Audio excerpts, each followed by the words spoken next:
Good morning, everyone, and welcome to the Sirius Report. My name is Ken Shorgen, and I tell you, it's been a hell of a week in the gold and silver markets. Primarily, we saw gold reach a high, new all-time high of $29.50. We saw silver at one point gain about $1.15 in early morning trading on Friday, getting up to $33.50 before the Comex did its normal major slam, taking each down to about 2,900 or so, and then silver losing all of its gains and closing out in the 32s. The important part is this is just a short-term measure. The banks are desperate to cover their shorts because in many cases, paper contracts to the actual physical are upwards of 200 to 1. So they're trying to get out while they possibly can. But there's a few more important things to look at.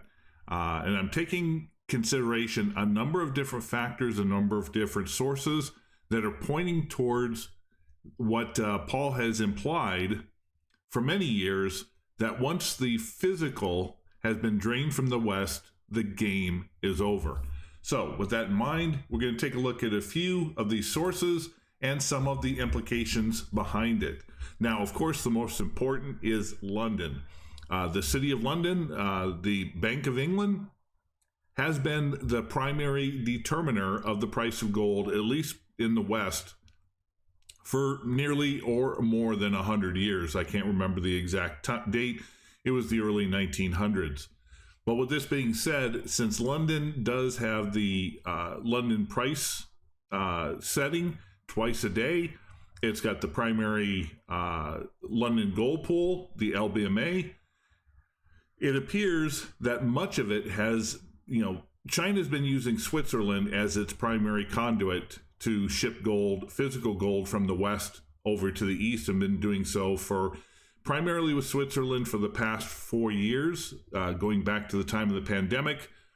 And even before then, they were doing it from London, going back to easily 2012. But with this being said, London now appears to be in trouble because of the exchange for paper that complex that they've been doing with the Comex, and that may be bringing London, especially in the gold market, to the point where it's going to affect the solvency of their banks. Now, I want to start out here with a post by Colonel Douglas McGregor. Normally, he focuses on geopolitics, but in this case, he sent this out, yesterday or a couple of days ago. He said, "What's happening in London is going to happen here. London's bluff is being called. The banks are not solvent. The gold is not on hand. This may very well lead to the end of the United Kingdom." Now, of course, that might be more of a hyperbolic statement, saying the actual end of the UK, but let's take a look at what's been going on here primarily. The Comex, of course, as I mentioned on Friday, had a big slam, and it led a number of people on X to really call out the Comex and even make an appeal to the Doge master himself, Elon Musk. Now, one of the publications said this out on Twitter/X. "It would be great if @Elon Musk could take a look inside Fort Knox just to make sure that the 4,580 tons of U.S. gold is there. Last time anyone looked was 50 years ago in 1974.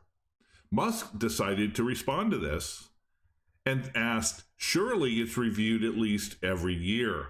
Now, the last time we had any type of recognition of this was going back to the prior term of President Trump, when we had Secretary of Treasury Mnuchin, along with Mitch McConnell, the senator from Kentucky, standing in front or on top of, I can't remember, the building of Fort Knox, the depository. And this is what they said. They didn't say the gold is there. They said the gold is safe, implying that don't look behind the curtain. We're in charge. Everything is fine. Keep doing what you're doing. So Elon Musk, of course, is somebody who, if you put a challenge before him, he is going to want to try to prove himself right and prove everybody else wrong. So this is certainly something that might be looked at seriously, especially as we have new individuals going to be in charge of the SEC, new individuals charged of the Treasury, and the Comex, which has been allowing the banks to manipulate the market, the prices through the paper markets, may have to answer for it if we see such divergences occur when there's no real news driving it or pushing it. Now, this is from another source. London gold market defaults on physical gold deliveries. This is in reference to when the Bank of England, well, the LBMA, was being questioned last week in regards to deliveries that are taking now 4 to 8 weeks in order to find the deliveries. This is so they can buy or borrow the gold, and it's as close to a default as you can get. Since Trump's announcement of import duties, the Comex exchange in New York has been facing exceptionally high gold delivery demands. And let me put into perspective how high those demands are. February gold delivery notices issued 6.95 million ounces, now 216 tons, which is an all-time record, and that is just so far in February. You carry this over, this left very little, or this required an airlift to transfer 393 tons of gold from the LBMA's London warehouses to the Comex vaults in New York. This left very little in London. Fearing the worst, some paper gold holders demanded immediate delivery of the metal. And this is one of the more interesting things, is because the insiders and those who have been using the paper markets now all of a sudden are using their contracts to demand delivery. They understand and know there is very little to no physical gold of note in the West, primarily the LBMA and the Comex, and they're using it to create the squeeze. Now, there is a interesting thing, an article that came out from the Scottsdale Mint, who is a big gold and silver wholesaler here in Arizona. They wrote an article back at the end of January, about 16 days ago. The secret reason the USA wants its gold back, and it has nothing to do with tariffs. Let me find the pertinent statement here in regard to this. In November, it was reported that the U.S. Bullion Bank facilitated the delivery from China. Now we can say here that 2 unconnected sources confirmed the delivery of gold in China from the U.S. One with close bullion bank ties stated the Chinese have definitely taken delivery of a bunch of physical New York gold in response to the arbitration. And that arbitration had been going on well over 6 to 9 months, where the price at the Shanghai Gold Exchange has been much greater than the paper price that has been determined from London and at the Comex, and that arbitration now is funneling or accelerating the movement of physical gold east to a much higher price market at the Shanghai Gold Exchange. The data confirms this. Gold inventories starting in late, probably December of 2024, have now shot up from 17 million troy ounces to 32 million troy ounces in just the first 2 months of 2025. Let's see. The increase in vaulted bullion in New York spiked during the COVID first, and that was followed by an orderly drawdown that saw the price then retract.